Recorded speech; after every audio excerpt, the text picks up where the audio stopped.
فاستمع فيها مقام ركبتين وإذا كان الخليف على المنبر فلا تتكلم من عبد ومن يتكلم فقد له ومن له فلا يمعد له أنصتوا واسمعوا رحمكم الله أنصتوا واسمعوا رحمكم الله أنصتوا واسمعوا رحمكم الله لعلكم تفلحون.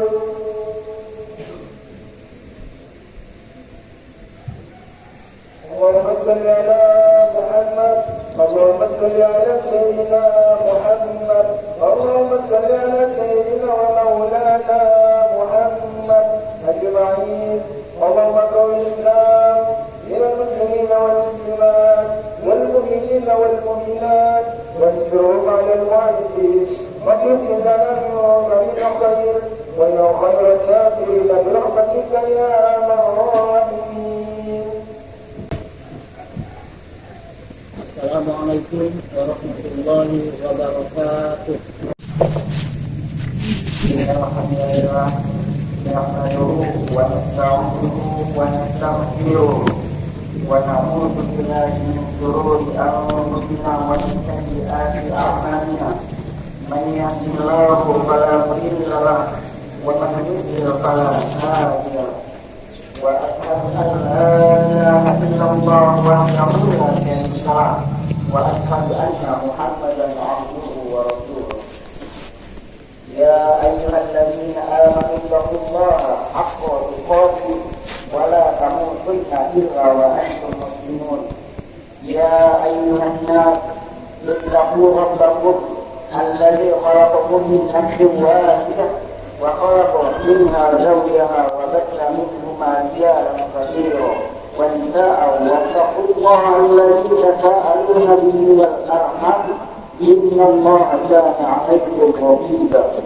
Ya ayyuhalladzina amanu taqullaha wa qulu qawlan sadida yuslih lakum a'malakum wa yaghfir lakum dhunubakum wa man yuti'illah wa rasulahu faqad faza fawzan 'azima. Amma ba'du. Jemaah jamaah yang dimuliakan oleh Allah Subhanahu wa ta'ala. Marilah dengan kita mengucapkan iman dan ketakwaan kita kepada Allah Subhanahu wa ta'ala, menjalankan seluruh hati perintah-perintah Allah dan menjauhi setiap apa yang dilarang oleh Allah Subhanahu wa ta'ala. Salawat dan salam dengan biasa kita aturkan kepada Nabi besar Muhammad sallallahu alaihi wasallam dengan harap di akhirat kelak kita akan mendapat syafaat dari beliau. Jamaah Jumat yang dimuliakan oleh Allah Subhanahu wa ta'ala. Setiap kita pasti ingin hidup selamat di dunia dan selamat pula di akhirat. Bagaimana caranya? Allah Subhanahu wa ta'ala telah memberikan waktu kepada kita 24 dalam sehari semalam.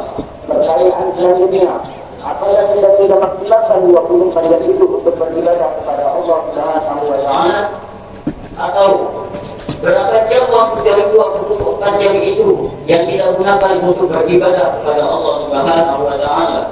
Jangan sampai penyesalan yang kita dapatkan karena dalam 24 jam itu ada sedikit yang kita luangkan untuk beribadah kepada Allah Subhanahu wa ta'ala, atau bahkan tidak ada waktu yang kita luangkan untuk beribadah kepada Allah Subhanahu wa ta'ala.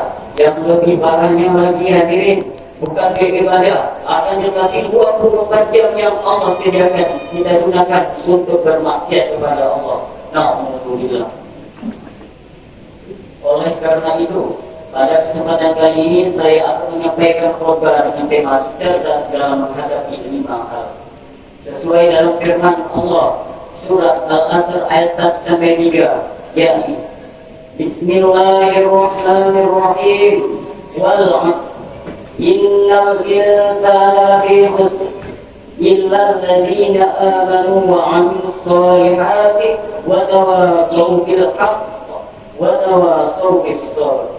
Yang artinya, demi masa sesungguhnya manusia itu benar-benar berada dalam kerugian kecuali orang-orang yang beriman dan mengerjakan amal soleh dan nasihat menasihati supaya menaati kebenaran dan menasihati supaya menetapi kesabaran. Quran Surah Al-Asr ayat 1-3. Jamaah Jumat yang dimuliakan oleh Allah Subhanahu wa Ta'ala, perilaku adalah buah dari hati yang senantiasa hadir di dalamnya keimanan kepada Allah Subhanahu wa Ta'ala. Maka perilakunya atau anggota tubuhnya akan senantiasa mengerjakan amal-amal soleh. Tetapi sebaliknya, jika hati kita penuh dengan noda, maka kita kotor, hati kita sakit, maka anggota tubuh kita juga enggan atau sulit mengerjakan amal-amal soleh. Yang lebih parahnya, jika hati kita mati, tidak ada bedanya dengan mayit, tidak ada bedanya dengan kita dengan jenazah. Ada dan tidak adanya kita di dunia ini tidak ada manfaatnya untuk siapapun. Hadirin sidang Jumat yang dimuliakan oleh Allah Subhanahu wa Ta'ala. Maka dari itu, marilah senantiasa kita pupuk hati kita agar tetap senantiasa hadir keimanan kepada Allah Subhanahu wa Ta'ala di dalamnya, agar kita tidak digolongkan oleh Allah dalam golongan orang-orang yang merugi, sebagaimana Allah Subhanahu wa Ta'ala menjelaskan dalam surah Al-Asr yang sudah dibaca tadi. Dalam kehidupan ini kita akan dihadapkan atas 5 perkara. Dalam 5 perkara tersebut diperlukan kecerdasan kita dalam memanfaatkan waktu yang ada. Diriwayatkan oleh sahabat Abdullah bin Abbas radhiyallahu anhu bahwa baginda Rasulullah sallallahu alaihi wasallam bersabda, "Irtanim khamsa qabla khamsin, sabaraka qabla haramika, wa sihtaka qabla saqamika, wa ghinaka qabla faqrika, wa firaqaka qabla su'rika, wa hayataka qabla mautika." Manfaatkanlah 5 perkara sebelum kamu kedatangan 5 perkara, yakni masa mudamu sebelum masa tuamu, sehatmu sebelum datang sakitmu, masa kayamu sebelum datang fakirmu, waktu luangmu sebelum waktu sibukmu, dan masa hidupmu sebelum datang kematianmu. Imam Al-Ghazali dalam kitabnya Ihya Ulumuddin menjelaskan maksud hadis tersebut. Apa yang Imam Al-Ghazali jelaskan pada hadirin? Yang pertama, muda sebelum tua. Yang dimaksud muda sebelum tua adalah gunakanlah waktu semampumu untuk taat kepada Allah sebelum datang masa tua. Ketiga, menyesal karena telah melalai dan perintah Allah. Wahai para pemuda saat ini, kita sedang dijajah dari sisi iptek. Perkembangan teknologi internet sudah luar biasa. Jika hati dan pikiran kita jauh dari Allah Subhanahu wa Ta'ala, sangat mudah di zaman sekarang ini untuk bermaksiat kepada Allah Subhanahu wa Ta'ala. Kita tahu aplikasi media sosial juga sudah beragam. Ada yang namanya Facebook, WhatsApp, Instagram, dan lain-lain. Bahkan sampai ada aplikasi mencari jodoh. Sudah tak terhitung berapa pengguna aplikasi tersebut. Melalui para aplikasi itu, sudah beberapa banyak pemuda-pemudi kita yang belum menikah, akan tetapi sudah menjalin hubungan khusus yang biasa disebut pacaran. Awalnya hanya cendetan, tapi berujung pada perzinahan. Baik itu perzinahan secara langsung maupun perzinahan secara via virtual. Alhamdulillah.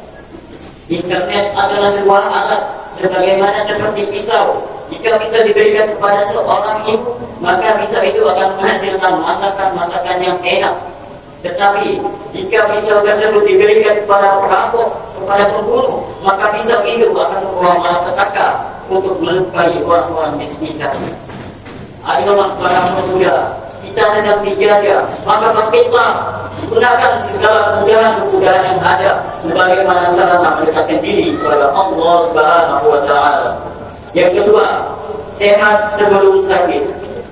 Yang dimaksud dengan sehat sebelum sakit adalah memanfaatkan waktu saat diberi nikmat sehat untuk memperbanyak amal ibadah dan kebaikan sebelum datang waktunya sakit. Sehingga kelak kita tidak akan menyesal saat dibangkitkan dengan membawa bekal amal yang cukup. Hadirin, kita tidak tahu kapan kita akan sakit. Oleh karena itu, marilah kita senantiasa memanfaatkan masa sehat sekarang ini dengan cara berbuat baik. Yang ketiga, kaya sebelum miskin.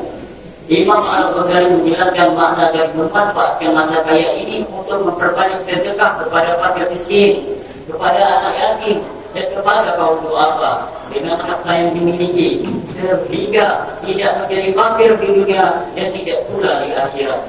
Yang saat ini diamalkan oleh Allah Subhanahu wa Ta'ala sebagai hamba yang memiliki kelebihan harta, maka manfaatkanlah kesempatan ini untuk banyak bersedekah. Karena tidak semua orang memiliki kesempatan itu, dan kita tidak tahu kapan amanah itu akan dicabut oleh Allah Subhanahu wa Ta'ala. Yang keempat, waktu luangmu sebelum datang waktu sibukmu.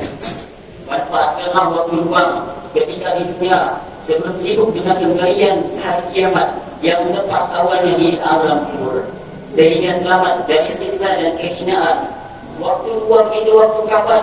Yaitu ketika hidup di dunia ini. Ubah pola pikir kita dalam hidup ini. Jangan menunggu waktu luang untuk beribadah kepada Allah Subhanahu wa Ta'ala, tetapi luangkanlah waktu untuk beribadah kepada Allah Subhanahu wa Ta'ala. Yang terakhir, hidup sebelum datang waktu matimu. Manfaatkanlah amal selama masa hidup di dunia sebelum datang kematian, yakni dengan banyak beramal dan ibadah. Sebab orang yang sudah mati terputus amalnya dan tiada penyesalannya. Menurut Imam Al-Ghazali, kelima perkara itu memang tidak dirasakan hasilnya, namun akan berujung penyesalan setelah 5 perkara itu, yakni muda, sehat, kaya, waktu luang, dan hidup hilang. Karena itu kita itu betul-betul memanfaatkan waktu atau nikmat yang diberikan Allah di dunia ini untuk berlomba-lomba dalam berbuat kebaikan. Dari khutbah ini dapatlah saya simpulkan bahwa setiap orang ingin bahagia, baik di dunia, baik pula di akhirat. Oleh karena itu, mari kita raih kebahagiaan dunia dan akhirat dengan senantiasa cerdas dalam memanfaatkan 5 perkara tadi, yaitu masa mudamu sebelum datang masa tuamu, masa sehatmu sebelum datang masa sakitmu, masa kayamu sebelum datang masa miskinmu, masa luangmu sebelum datang masa sibukmu, dan yang terakhir, masa hidup kita sebelum datang waktu wafatnya kita. Insya Allah dengan demikian kita akan meraih kebahagiaan dunia dan di akhirat kelak. Amin amin ya rabbal alamin. Barakallahu li wa lakum fil Qur'anil azim wa nafa'ani ma iyyakum bima fihi min al-ayati wa dzikril hakim wa taqabbal minni wa minkum tilawatahu wa innahu huwas samiul alim. أقول قولي هذا أستغفر الله لي ولكم ولسائر المسلمين والمسلمات والمؤمنين والمؤمنات فاستغفروه إنه هو الغفور الرحيم.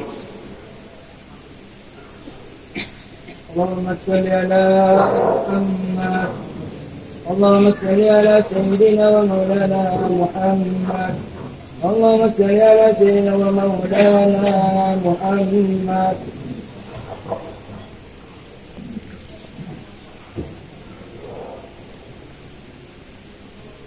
Alhamdulillahilladzi amarna bi'isami bihaqqillah wa asyhadu an la ilaha illallah wahdahu la syarika lah wa asyhadu anna Muhammadan abduhu wa rasuluh la nabiyya ba'dahu. Allahumma shalli ala sayyidina Muhammad wa ala alihi wa sahbihi wa man tabi'ahum bi ihsan. Amma ba'd. A'udzu billahi minasy syaithanir rajim. Bismillahirrahmanirrahim.